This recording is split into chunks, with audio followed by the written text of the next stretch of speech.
Hi, I'm new here. I've been having severe joint pain, which began last March. I think the initial trigger was stress. And, in our fibro support group, so many people are talking about their stress. I mean, Yep. it's rare that oh, I'm relaxed and I've had this pain. It's not like, no, they're constantly triggered about different things, and their stress is through the roof and never stops. I think the initial trigger was stress, and that turned into grief when my mother passed away in May. And now, December, my doctor put me on low dose LDN 2 months ago. I still need to take Aleve, Aleve. Yeah, it's pronounced Aleve here. Yeah. Aleve, to function, because without it, the pain is very bad. I'm reading the GAPS book and No Grain, No Pain, and hoping to do whatever I can to help my body heal. Has anyone had positive results using a detox foot bath? You know what's interesting, right? Like, people are pulling these individual things and are saying, is that going to save me? It's sort of like taking a car apart and like, okay, I'll take the carburetor, well, these days, the ignition system, and not ignition, injection. And I say, is that the most important thing? Or I'll take the front left wheel. Is that the most important thing? And then I go back to crank on the windshield or on the window. Or maybe it's an electric motor now. Is that the most important thing? Like, it's that little chase in people's heads of asking about this one thing. What is the one thing that makes the thing essential or required, right? And so with the automobile, you have some essential parts. Like, you need to have the wheels and the crankshaft and the, whatever it's called, the axe, the thing that transfers the movement from the motor to the axle to the wheels, right? And whatever. So there are some essential parts. And then there are some less essential parts, but they kind of are required for a comfortable experience, like the body of the car, the hood, the windshield, and the roof, and the seats, and stuff like that. They are not essential for it to move, but they are quite required for it to be a decent ride. So likewise with this stuff that we're asking. So she puts out, no grain, no pain. All right.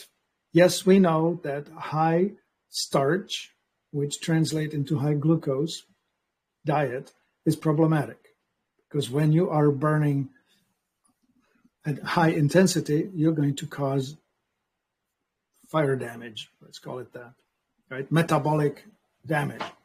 Things that burn slowly are fats and proteins. First, the things that burn fast are carbohydrates. That's wheat, rice, corn, all that business. So that's obvious that when you eliminate the grains, all of them, you will have a positive impact on your metabolic health. So that's one of the points, right? Another point she mentioned was, well, grief begets stress, begets. Your body cannot tell something that is imagined or directly seen, right? So if you're watching a tiger coming at you, or if you're visualizing a tiger coming at you, if you do it with enough intensity, it will be just as vivid and your body will have the same response. So whatever it is that you're doing to your body by focusing on the loss, right? Like, yes, I acknowledge that losing one's mother is a life-altering event. I mean, it was not fun for me either. I don't think it's fun for anybody. And so we need to somehow find a way of reframing the loss into something more positive, which I think would be focusing on all the gifts that we have received because of knowing the person. So that's part of the trauma, right? The trauma cluster. There was one other one that she mentioned. She thought that, okay, joint pain. Interestingly, Most people with joint pain are those who don't do well on nightshades. Nightshade plants are those that are potato, tomato, bell pepper, eggplant, ashwagandha is one of them, goji berry is another one. But the main ones in food, in quantity, right? Those are the ones that you should probably try and eliminate for 3 months and see how you do. What else comes to mind, Scott? Well, one is keeping a food diary, Yeah, or a diary of a journal, right? Like, what am I eating? yeah, And yeah, sometimes the impacts of what I eat can last for a day. Sometimes it can last for a couple of weeks. So you kind of have to decide which ones you're going to do without for a long time. And yeah. as you were talking, I was kind of reminded that oftentimes the doctors will say, well, try this for 2 weeks, this drug for 2 weeks, and then we'll reevaluate it, which is pretty much the definition of an experiment. I don't know what this is going to do. I'm hoping that it helps. So take it and find out. And we need to start doing that with what we put in our mouth. Right? Food, Like, yes. Like, let's get rid of this and see what, and in our case, it's generally get rid of something and see what happens as opposed to trying something. But Yeah, if we got rid of Doritos and we need to replace it with something, so I'm going to replace it with organic carrots and see what happens, right? yeah, And we don't do those experiments. It's kind of like, oh, I'm in pain. What do I do? Right? Give me a pill. And that's the easy way out, which ends up being, in the short term, possibly okay, but in the long term, we know it's going to cause more problems. yeah. So you Yeah, deal in with that story, she mentions LDN, low dose naltrexone. Naltrexone is a toxic thing that's given to people, to drug addicts. However, in low dose, it keeps the immune system occupied just enough so it doesn't go after the things that it's currently going after. So let's just say that you have joint pain and you take LDN, and it will keep your immune system busy and the joint pain gets lesser. But that's just, I don't know. We what keep to call saying it. you take your gum out of your mouth and you stick it over the engine light in your car, and now the engine light you can't see, so everything is fine until your engine stops working. Yeah, right. Yeah, that's one of those. There is no chance that you can fix a problem caused by toxicity by throwing in toxic chemicals. And yet, that's what's being proposed here.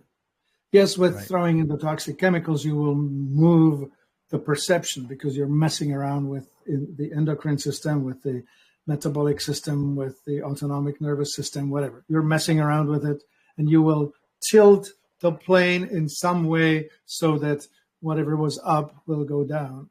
However, there are fairly high costs to all of that long term.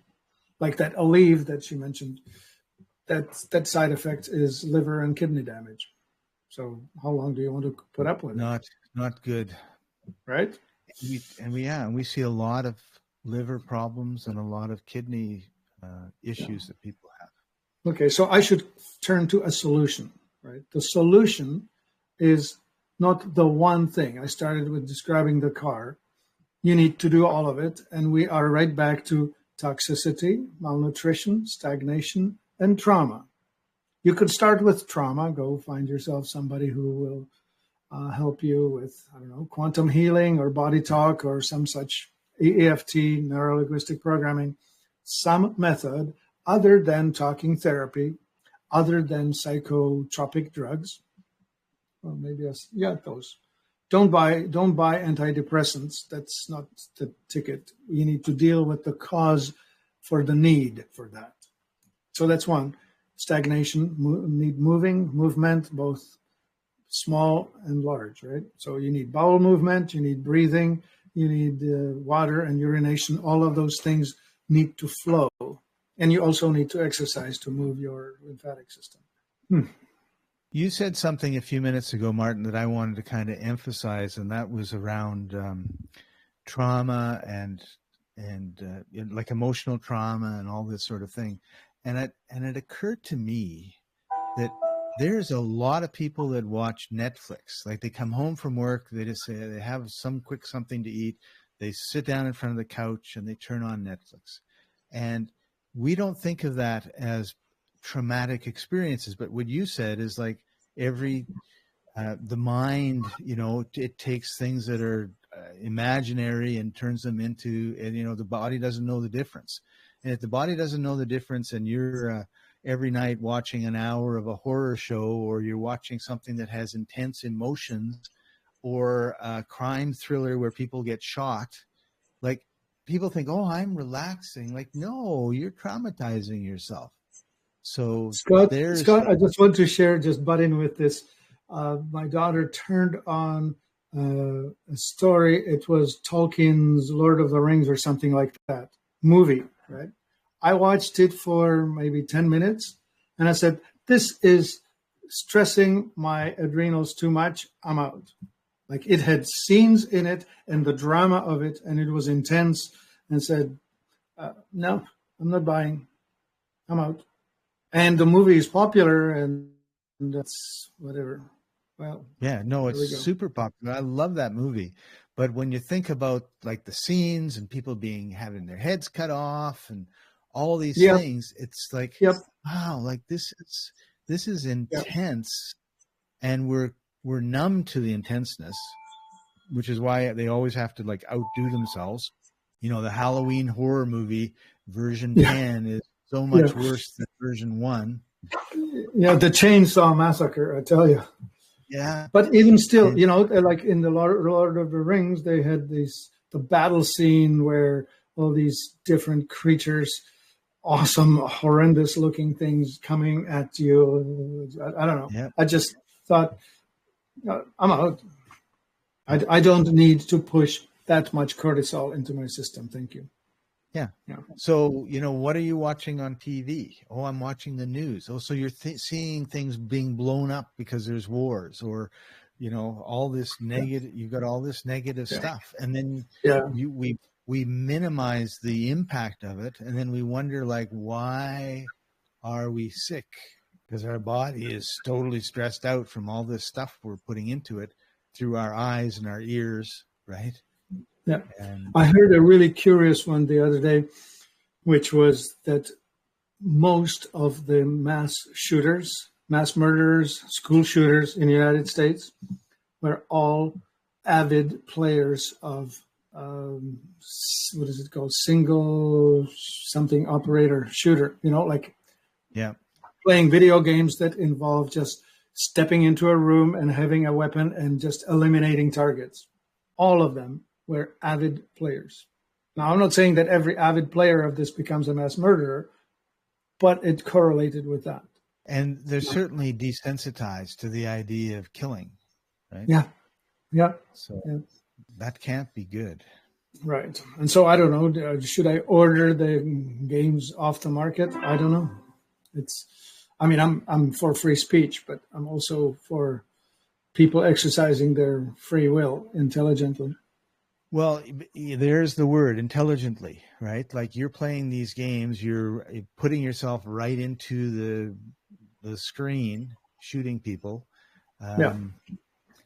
Do you, first of all, as a 13-year-old, do we know how that impacts their development? No. Everyone looks the other way. As a 25-year-old, do we know how that impacts their future? No, nobody checks any of that stuff. Right. So, and nobody sits down with parents and says, listen, 5 hours of shoot 'em up games a day is really unhealthy for your child. Nobody says that. Right? The parents are people say that, but it's just not really right in front of us in a loud way. Right. So it's not, no, you're not supposed to smoke because it's going to give you lung cancer. Everybody knows that, but nobody knows that if you play video games 10 hours a day, you're going to be socially inept and blah, blah, blah, blah, blah, blah, blah, all this stuff, right? And maybe you'll be fine. Who knows? But what we know is that the constant stress that people are putting themselves under is causing their bodies to break down. fact that they are not getting they're not detoxing, the fact that they're not eating they're not eating real food adds to the, they're all parts of the problem, right? Like one of the things you keep saying is everyone wants this magic bullet. Well, they also want to know what caused it. Well, it's not a what, it's a whole bunch of what's that causes it. Yeah. Yet the camel doesn't care one bit of what's in the bags that you're loading on him. And then the last bag, the last straw, and off it goes.